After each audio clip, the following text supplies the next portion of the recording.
Imagine if there was no more worries left. You know how good that will feel. No more worries. No more worries ever left. You don't have to worry about bills. Worry about people ill in your family. You don't have to worry about the doctor. Because there's no doctors in Jannah. Sorry guys, got no job in Jannah, yeah? There'll be no dentist in Jannah. There's no toothache in Jannah. There's no bellyache in Jannah. There's no headache in Jannah. There's nothing to worry about in Jannah. Imagine getting into there. Once you get into there, it's haram for you to come back out. You can't come back out. Only Rasulullah sallallahu alaihi wasallam is the only one that can get into Jannah and come back out. Anyone else that goes into Jannah, they cannot come out. Not that you want to come out. Imagine having no la khawf, there's no fear, there's nothing to worry about. Nothing absolute to worry about. Imagine what you would do now. One question I ask kids when I teach them, and I've just done this today, I've done this every time I talk about Jannah to kids. And I'm now talking to adults. Alright?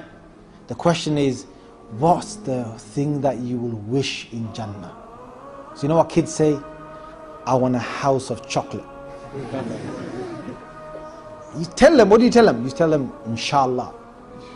If you want a house in Jannah of chocolate, Allah will give you a house of chocolate in Jannah. Say that to them. Because a Bedouin came to the Prophet ﷺ and he said, Messenger of Allah, he said, will I get a red camel in Jannah? A red camel. Prophet ﷺ said, if you want a red camel in Jannah, you will get a red camel in Jannah. So if you want a red Ferrari, some people are probably thinking right now, I want a red Ferrari in Jannah. Well, I'm going to say to you, if you want a red Ferrari in Jannah, you get a red Ferrari in Jannah. But I don't think you will want a red Ferrari in Jannah.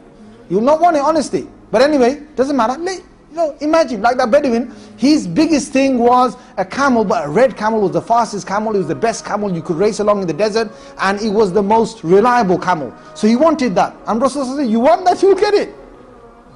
We're going to ask for a red Ferrari, or a red Lamborghini, or whatever, you know, whatever you want in Jannah. And the thing is, when you get to Jannah, you're not going to want that. There's going to be things, Rasulullah sallallahu alayhi wa sallam said, مَا لَا عَيْنٌ رَأَتْ, no eye has seen, وَلَا أُذُنٌ سَمِعَتْ, no ear has heard of, وَلَا خَطَرَ عَلَى قَلْبِ بَشَرٍ, no mind has ever thought of. Those are the things in Jannah. But anyway, let's go on, imagine, doesn't matter, you just imagine.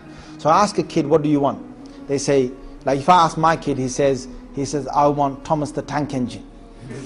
And he wants the whole of the characters in there. So I get them to think a bit more. I said, you know, do you like theme parks? They said, yeah, I like theme parks. You can have the biggest theme park you can ever get. So one of them says to me, he says, yeah, that'd be really fun.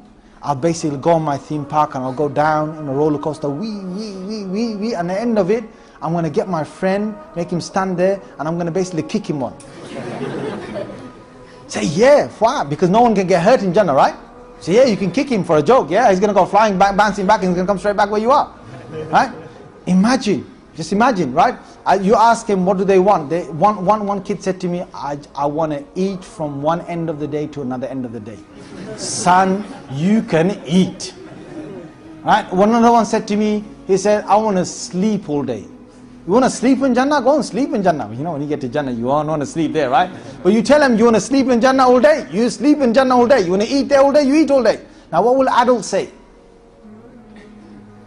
Guys, first thing comes out, Hurun Ain. Yes? Now guys, inshallah, next session we'll talk about Hurun Ain. Yeah, so you're going to have to wait till the next session. I don't want to talk about it now, because some of you might end up having a bath by the morning. Right? You might need one by the morning. So we'll keep that for the next session. Come prepared. We'll maybe next prepare our clothes, whatever. We'll talk about Hurun Ain, right? Next time. But imagine, you got to imagine. I don't want you to sit there and start talking, you know, and thinking how beautiful they're going to be in your mind. That's wrong. But what you can imagine is what Allah has kept in terms of rivers, gold palaces, food, the trees, and plenty of other things. Keep motivating yourself with these things, remembrance. And when it comes to you feeling, I feel like I'm already in Jannah now, then talk about Jahannam, think about Jahannam. And inshallah in the next session, we're going to think about Jahannam and talk about Jahannam and the things in Jahannam, because it's a horrible place. Boiling water, iron, there's going to be rods in there, snakes in there, scorpions in there, fire in there, mountains in there.